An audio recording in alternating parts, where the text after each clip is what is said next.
going to tell somebody just leave the bigot just means more out there. That is pretty good looking. That's fit for me. Yeah, we remind you, no live streaming, no flash photography. If you have a question for Commissioner Sankey after his opening remarks, we'll get those in. Good afternoon. Good to see everyone. Some of you I've seen as I look out. I saw you at like a hotel on a very cold, snowy day in Kansas City. So it's nice to be in the warmth of the South.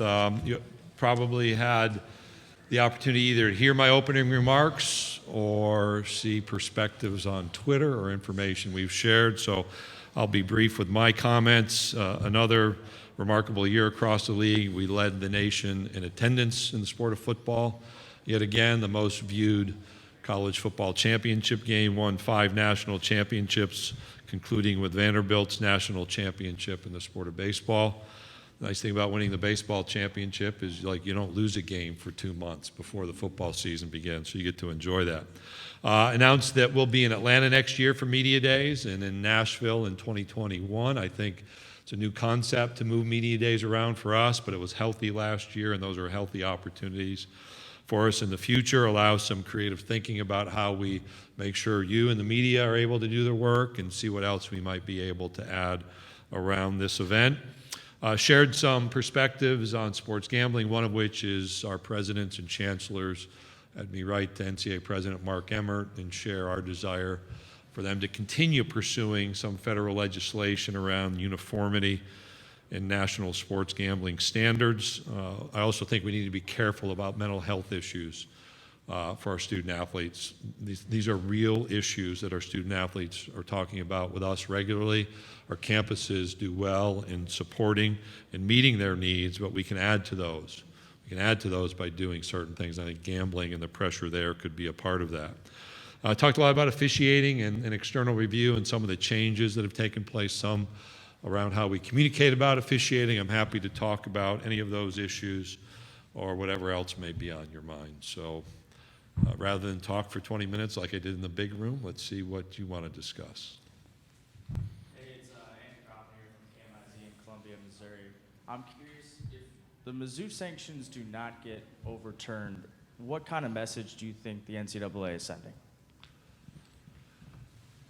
I don't want to speculate, so there's a hypothetical there. I think all of these issues are reminders of the need to be overly attentive from a compliance standpoint. I am concerned about what I perceive as a rigid application of a penalty matrix, but the NCAA Board of Directors said, here's the prescribed penalties for activities. It suggests that we may not be in the right place with that penalty structure. Yet the message has been to avoid these problems, and we're going to work to continue to avoid these types of problems in the league. Second row to your right. Tatum Everett, Fox out of Nashville. That was loud. You mentioned healthy options for Media Days, moving it to places. What made Nashville that destination after you have been here and in Atlanta? I'll talk about Atlanta, and then if I can, the College Football Hall of Fame was a natural for us, and so if we were going to move after 30 plus years here in the Birmingham and Hoover area, we wanted to go to places where we thought we had the successful base. In Nashville, given what we do there in basketball, Vanderbilt's presence, the passion for the University of Tennessee locally, but also the accessibility of the city for any other fans or media who want to be a part of the event in Nashville, we can make that happen. You have a brand new hotel that has been very interested in being a part of this experience, so we look forward to that venue. On the right Hey, side. Commissioner, how you doing? Great, I'm well. A couple of questions for you. One, you talked about the attendance within the SEC, how healthy it is, but with the changing landscape of football as it stands, how do you long-term keep butts in the seats in stadiums? We talk about it every day in some ways, and we're seeing, I don't know if it's a demographic change, if it's an expectation change and ripple effects from the college football playoff. If it's a need to adjust stadiums that may have worked in another setting. We made a change to our alcohol policy that is one of those things that we heard constantly. So from a conference office, we have almost for a decade now been in the activity of fan surveys. Okay. As I think about analytics and researching information, we may be even more active in learning our campuses are all active in learning and adjusting, and these attendance issues affect them most directly, and then how do we bring together our directors of marketing to collaborate? It's not about television. We've had every game on TV for decades. Okay. The kickoff times have been varied between early, midday, and late for decades. And so how do we learn and adapt to figure out what's important and where do we need to adjust, and then what can we do to adjust to meet our fans' interests and needs? Those are the types of questions we'll ask continually. The other thing that I was really encouraged that you talked about in your opening statements and here was mental health. Mm-hmm. And obviously with the work that I do with my other hat with changing the narrative, I just know how paramount that is. And to have a commissioner speak about it in their opening statements in the media, I just want to applaud you, because what I have learned is if you start talking about it and take the mask off, then these young people are more and more prone and they feel okay sharing their struggles. I'm curious as a commissioner, because nobody wants to lose a player. Nobody wants to have a player that's struggling inside. As a commissioner, what is your edict to your schools to have increased awareness around mental health? Thank you for your comments first. And those comments are driven by listening to our student athletes in very sincere and specific ways. And your question really is their question, is what can you do as commissioner to help better support the mental health of our student athletes? And that's where we've had really candid conversations about a lot of this need is individualized. So I'm not able to sit in an office in downtown Birmingham and meet the needs of 5,400 student athletes, but we can raise the level of attention. We've also spent time learning about what happens on our campuses, and as I shared, the good news really removes the need for an edict, because our universities, first of all, for their student bodies, because that's a reality as well for young people, be they students or student athletes. Our universities provide mental health counseling, but our athletics departments have done that. We have athletics departments who have added 4, 5, and 6 counselors just to meet those needs. The pressures are different. One moves from a high school setting where they may have been a big deal in a town, and all of a sudden their name's all over the media or social media, hopefully for good things. But at 18, not everyone's prepared for that. And the reality is our universities and their athletics programs are continuing to evolve and helping people meet those challenges. That's the challenge. Here in the middle.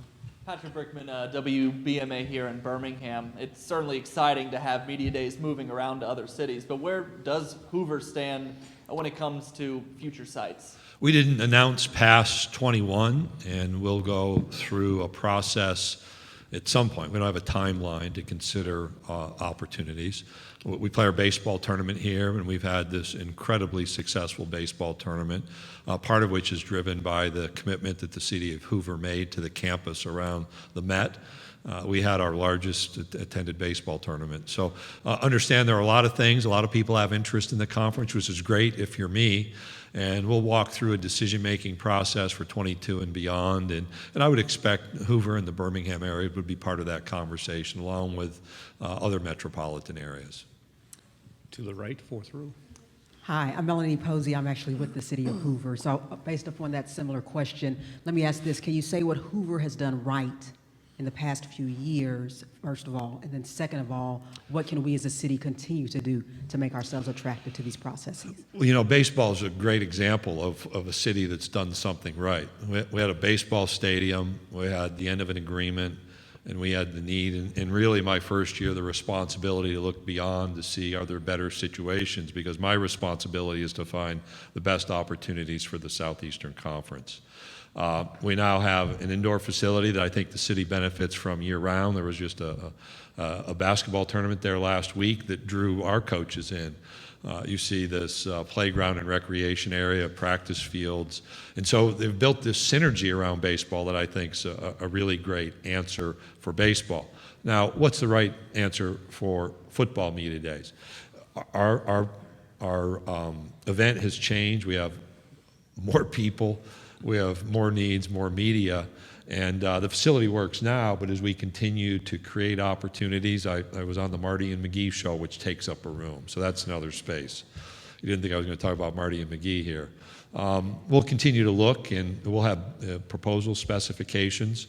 We also want to be attentive from the conference perspective. If we're going to be creative about might we engage fans, really to Rachel's question about building our fan base, moving it around is a natural outcome of that thought process. And then whether it's Hoover or Atlanta or Nashville, how do we creatively work to make sure the media gets their jobs done, but maybe make it a celebratory event as well? I think that's what I'd put on people's plates, be it Hoover or other cities that may have an interest in the future. We have one in the front row right here. Excuse me. You had one? Just go ahead, real loud, okay? I can hear you. To go back to the main comments with the new officiating website and the Twitter account, what do you hope to accomplish with that? And is it possible that that kind of information being disseminated creates a less toxic environment for officials when they do things that fan bases don't agree with? I don't know if it creates less blowback on officiating calls. I don't think I can win everyone on the officiating issue, and I accept that. But I also don't accept that the bucket of goodwill and credibility has to just stand empty. And rather than use the word transparency, how can we educate people about all that goes into our officiating? As I said, we have highly committed people of integrity officiating games, and they want to officiate games correctly. The game doesn't lend itself to being perfect, whether you're a player, coach calling plays, or an official. And people have to realize that.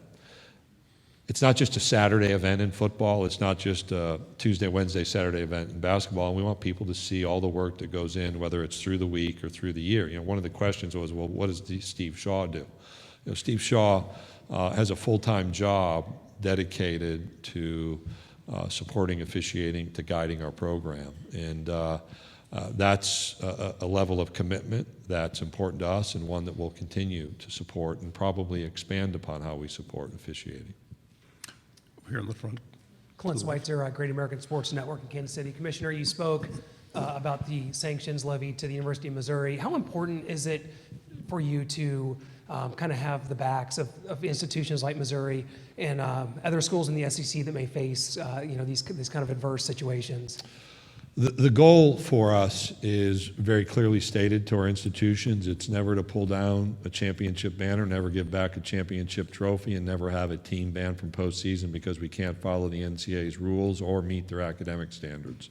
That's uniform for everyone. And we have a responsibility in advising and supporting our institutions as they work through an infractions process. And we do that with Missouri. We do that with every institution that walks through that process. And that's a responsibility that we take very seriously for everyone. On the riser in the middle. Rashad Snell, Alabama News Network in Montgomery. This year, the SEC will have alcohol sales in stadiums.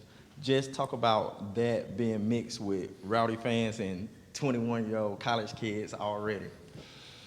We changed our prohibitive policy on alcohol in the general seating area this year, and we did so after a year-long discussion with the working group, and actually after years of conversation about whether the SEC should continue to be the only conference with this absolute prohibition.